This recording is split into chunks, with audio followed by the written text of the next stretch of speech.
பிரியமானவர்களே, இன்றைய வேத வார்த்தை அப்போஸ்தலர் 5வது அதிகாரம் வாசிக்க கேட்போம். ஸ்தோத்திரம் ஆண்டவரே.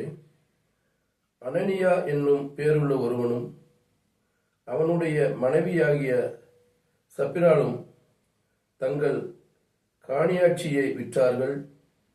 தன் மனைவி அறிய அவன் கிரயத்திலே ஒரு பங்கை வஞ்சித்து வைத்து ஒரு பங்கை கொண்டு வந்து அப்போஸ்தலருடைய பாதத்திலே வைத்தான்.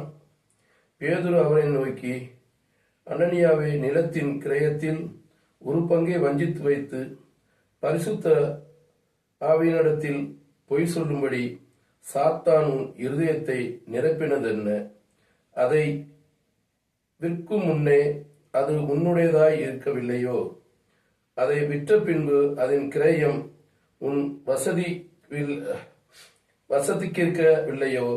நீ உன் இருதயத்திலே இப்படிப்பட்ட எண்ணம் கொண்டதென்ன? நீ மனுஷனிடத்தில் அல்ல, தேவனிடத்தில் பொய் சொன்னாய் என்றான். அனனியா இந்த வார்த்தைகளை கேட்கவே விழுந்து ஜீவனை விட்டான். இவைகளை கேள்விப்பட்ட யாவருக்கும் மிகுந்த பயமுண்டாயிற்று.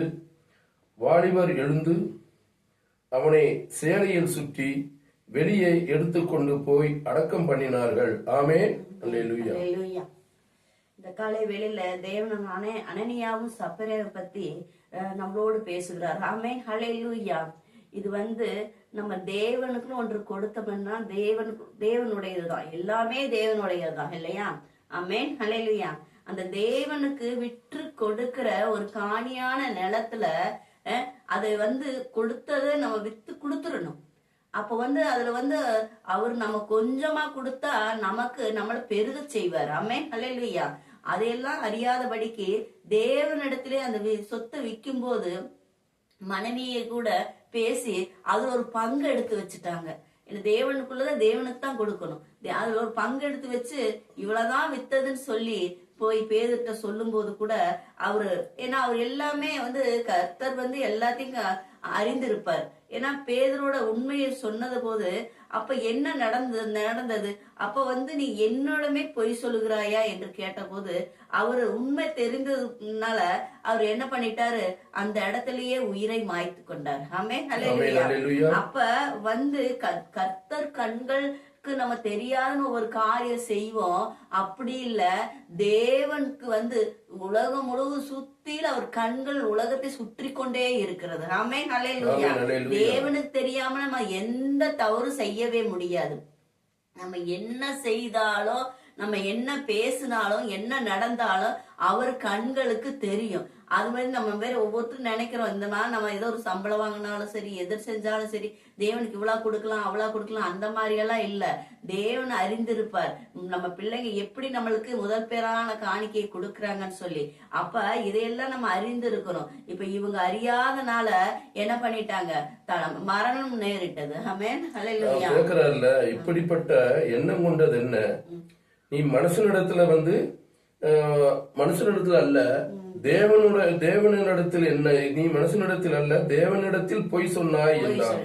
ஒரே ஒரு சொல்லுதான் சொன்னார்.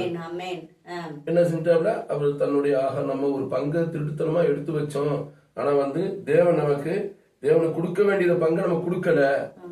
அப்பமே என்ன சொன்னாரு, கீழே விழுந்து நம்மளுடைய உயிரை மாற்றிட்டார். தேவனிடத்துல பொய் சொல்லி இருக்காரு. அந்த மாதிரி நம்ம ஒருவரும் தேவனிடத்துல ஒன்று மறக்காதபடிக்கு இருக்கணும்னு சொல்லி இந்த நாள்ல கூட வார்த்தை கொடுத்திருக்கிறார். ஆமென். அல்லேலூயா. அது போல அந்த மனைவியானவள் தெரியாத, கணவன் இறந்ததே தெரியாதபடிக்கு மறுபடியும் போய் அந்த பேதுருடன் போகும்போது காணியை எவ்வளவுக்கு வித்தகன்னு கேக்குறார். கேட்கும் போது கூட அந்த மனைவி அறியாதபடிக்கு இவ்வளவுதான் வித்தோம் அப்படின்னு சொல்லி கணவன் என்ன பொய் சொன்னாரோ அதே பொய்யை மனைவியும் சொல்லுகிறார். அப்ப உன் கணவன் நீ ஒரே மனதாக இருப்பது எப்படி அப்படின்னு சொல்லி கேக்குறாங்க. இல்ல எவ்வளவுதான் வித்தன்னு சொல்லும் போது உங்க ஆவி உங்க ரெண்டு பேர்த்தையும் சூழ்ந்து கொண்டதோ அப்படின்னு பேசுகிறார். ஆமென். அல்லேலூயா. இதை கேள்விப்பட்ட மற்றவர்கள் என்ன செஞ்சாங்க, பயந்துட்டாங்க. இது அந்த மனைவி அந்த பொய் சொன்னது போது ஏன்னா பொய் சொன்னது மித்தமாக ஏன்னா கணவன் என்ன பொய் சொன்னாரோ அதவே ஒருமனப்பட்டு பொய் சொன்னதுனாலதான் மறுபடியும் மனைவி மரித்து விட்டாள். ஆமென் ஹல்லேலூயா. அது உண்மை தெரிந்ததுனால அதே இடத்துல விழுந்து மனைவியும் மரித்து விட்டாள், உயிரை மாய்த்து கொண்டாள். ஆமென் ஹல்லேலூயா. வாலிபன் மகன் வந்து எடுத்து போட்டார்களாக வேதத்தில் இருக்கிறது. சொல்லுங்க.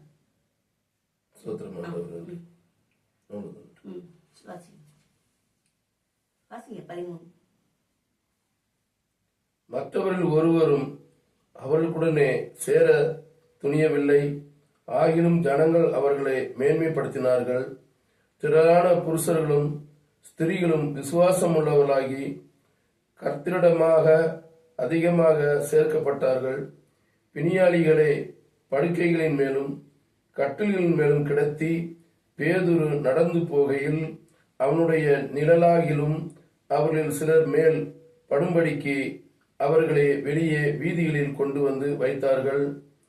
சுற்று பட்டணங்களிலும் இருந்தும் திரளான ஜனங்கள் பிணியாளிகளையும் அசுத்த ஆவிகளால் பாதிக்கப்பட்டவர்களையும் எருசலேமுக்கு கொண்டு வந்தார்கள்.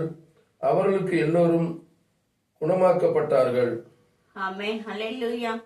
இது கேள்விப்பட்ட உடனே எல்லா மக்களும் பயந்துட்டாங்க. ஏன்னா பயந்த உடனே எல்லாரும் ஏன்னா நம்ம கர்த்தருக்கு நம்ம பொய் சொல்லக்கூடாதுங்கிறத அனைவருமே தெரிஞ்சு கொண்டாங்க. இவங்களை வைத்து நிறைய ஜனங்க தெரிஞ்சு கொண்டு எல்லாரும் நிறைய சேர்க்கப்பட்டாருன்னு சொல்லி வேதத்துல இருக்கு. ஆமென் ஹல்லேலூயா. நிறைய மக்கள் ஏன்னா கர்த்தருக்கு தெரியாம ஒன்றும் ஒரு அணுவும் அசையாது என்று புரிந்து கொண்டார்கள். ஆமென் ஹல்லேலூயா. அதுல அப்ப நமக்கு ஒரு எந்த பிரச்சனை இருந்தாலும் நமக்கு சரியாயிரும் சொல்லி நிறைய வியாதிசர்கள் எல்லாம் கொண்டு வந்து சுகப்படுத்தி கொண்டு இருந்தார்கள். அப்ப பேதுரு நடந்து போகும்போது கூட எல்லா மக்களும் வியாதிசர்கள் எல்லாத்தையும் கொண்டு வந்து படுக்க வச்சுட்டாங்க. ஏன்னா அவர் நிழல் பட்டாலே சுகமாயிரும் சொல்லி. அப்ப எவ்வளவு ஒரு அற்புதமான தேவன். ஆமென் ஹல்லேலூயா. அப்ப அவ்வளவு அற்புதத்தை செய்து கொண்டு வந்தாங்க. அப்ப இதையெல்லாம் நம்ம அறிந்து கொள்ளணும். ஆமென் ஹல்லேலூயா. ஏன்னா ஏறக்குறைய 3000 பேர் ரட்சிக்கப்பட்டாங்க, ஏறக்குறைய 5000 பேர் ரட்சிக்கப்பட்டாங்கன்னு சொல்லி எழுதியிருக்கு. அப்ப நம்ம ஒவ்வொரு நாளும் இந்த வசனத்தை கேட்டு நம்ம எத்தனை பேரை நம்ம ரட்சிக்கப்பட வச்சிருக்கிறோம், நம்ம எத்தனை பேரை ஆலயத்துக்கு கூட்டிட்டு போயிருக்கிறோம், நம்ம எத்தனை பேரை இயேசுவை பத்தி சொல்லி இருக்கிறோம், இதையெல்லாம் நம்ம அறிந்து கொள்ளணும். நம்ம ஒவ்வொரு நாளைக்கு ஒவ்வொரு வார்த்தையும் ஒரு விதை. இந்த விதை எத்தனை பேருக்கு போகுது, எத்தனை பேர் வாஞ்சியா கேக்குறாங்க, எத்தனை பேர் அதை பத்தி புரிந்து கொள்ளுகிறாங்க அப்படின்னு சொல்லி நம்ம பார்க்கணும். நான் ஒருவருக்காவது தேவனோட வார்த்தை நம்ம சொல்றவங்களா இருக்கணும். ஆமென் ஹல்லேலூயா. ஏன்னா அந்த அவர் பேசுனதுல அத்தனை பேரும் ரட்சிக்கப்பட்டிருக்கிறாங்க. 3000 பேரும் 5000 பேரும் ரட்சிக்கப்பட்டிருக்கிறாங்க. தேவனை அறிந்து கொண்டிருக்காங்க. தேவனோட பயம் அவங்களுக்குள்ள வந்திருக்குது. இன்னைக்கு எத்தனை பேருக்கு நமக்கு தேவனோட பயம் இருக்கிறது. ஆமென் ஹல்லேலூயா. நம்ம இந்த நாள்ல தேவன் நம்மளை எச்சரிக்கிறார். ஆமென் ஹல்லேலூயா. இந்த போல நம்ம தேவனோட வார்த்தைக்கு பயந்து எனக்கு நடுங்கிறவனும் நான் அவன் மேல் பிரியமா இருக்கிறேன்னு சொல்றாரு. நம்ம யாரெல்லாம் தேவன் போல வார்த்தைக்கு நடுங்குறோமோ அவர்கள் மேல் தேவன் நம்ம மேல் பிரியமா இருக்கிறார். ஆமென் ஹல்லேலூயா. கேட்ட வார்த்தைக்கு ஜெபித்துக்கலாம். ஆண்டவரே தகப்பனே ராஜா, அந்த காலை வேளையில ஜெபிக்கிறோம். ஆண்டவரே தகப்பனே அனனியா சப்பரே போல தகப்பனே நாங்க தகப்பனே பொய் சொல்லாதபடிக்கு ஆண்டவரே உங்கள் கண்கள் சூழ்ந்து கொண்டு இருக்குது. ஆண்டவரே நாங்க என்ன செய்தாலும் ஆண்டவரே நீங்க ஆராய்ந்து அறிந்திருக்கிறீங்கப்பா. தகப்பனே கர்த்தாவே அந்த மாதிரி அந்த ஆவி தகப்பனே பொய் சொல்லுகிற ஆவி எங்களோடு ஒருவரோடும் இல்லாதபடிக்கு எங்களை பாதுகாக்கும்படிக்கு நாங்க ஜெபிக்கிறோம். ஆண்டவரே தகப்பனே பேதுரு நடந்து போகும்போது ஒவ்வொருவரும் சுகமானார்களே, அது போல தகப்பனை கர்த்தாவே சோத்துரைக்கிறோம். ஒவ்வொரு வியாதிசர்களும் தகப்பனை நோய்வாய்ப்பட்டவங்க இந்த வார்த்தையின்படி ஆண்டவரே அதிகமாக சுகமாகணும். ஆண்டவரே ஒவ்வொரு சுகமாகும்படி ஜெபிக்கிறோம். ஆண்டவரே 5000 பேர் 3000 பேர் ரட்சிக்கப்பட்டாங்களப்பா. அது போல ஒவ்வொரு மக்களும் ஆண்டவரே அறிந்து உம்மோட வார்த்தைக்கு பயந்து ஆண்டவரே தகப்பனே தேவனோட கண்கள் நம்ம மேல் சூழ்ந்து கொண்டு இருக்குதுன்னு என்று சொல்லி தகப்பனே அனைவரும் தகப்பனே கர்த்தாவே வார்த்தை கீழ்ப்படி தக்கதாக ஒவ்வொருவரும் மாறி உம்மோட ராஜ்யத்துக்கு பிரவேசிக்கும்படிக்கு நாங்க ஜெபிக்கிறோம். ஆண்டவரே ஒவ்வொரு பாவங்களை எடுத்து போடுங்கப்பா. தகப்பனே ஒவ்வொரு கண்களை திறங்கப்பா. தகப்பனே ராஜா சோதரிக்கிறோம். ஆண்டவரை வெளிப்படுத்தும் விசேஷத்துல நாங்க படித்தது போல தகப்பனே விக்கிரக காரணங்களும் தகப்பனே ராஜா சோதரிக்கிறோம். நாய்களும் தகப்பனே கர்த்தாவே சோத்திரம் ஆண்டவரே. அப்பா சூனிய காரங்கள் எல்லாத்தையும் அக்னி கடல்ல போடுவேன் நீங்க சொல்லியிருக்கீங்களேப்பா. அப்பா இதையெல்லாம் தகப்பனே ஒவ்வொருவரும் அறிந்து கொள்ளத்தக்கதாக மாறும்படிக்கு நாங்க ஜெபிக்கிறோம் சாமி. அனைவரையும் ஆசீர்வதிங்க ஆண்டவரே. அனைவரும் ராஜ்யத்துல பிரவேசிக்க ஒவ்வொரு மக்களையும் நீர் ஆசீர்வதிக்கும்படிக்கு நாங்க ஜெபிக்கிறோம் சாமி. அனைவருக்கும் உங்களோட கிருபை ஒவ்வொரு மேலும் சூழ்ந்து கொள்ளும்படிக்கு நாங்க ஜெபிக்கிறோம் சாமி. ஆசீர்வதிங்க ராஜா. அனைவரும் உங்க கரத்துல வைக்கிறோம் ஆண்டவரே. எங்களையும் தாழ்த்தி உங்க கரத்துல வைக்கிறோம். ஜீவனுள்ள நல்ல பிதாவே. ஆமென் ஆமென். காலை வேளையில் அனைவருக்கும் சோத்திரம்.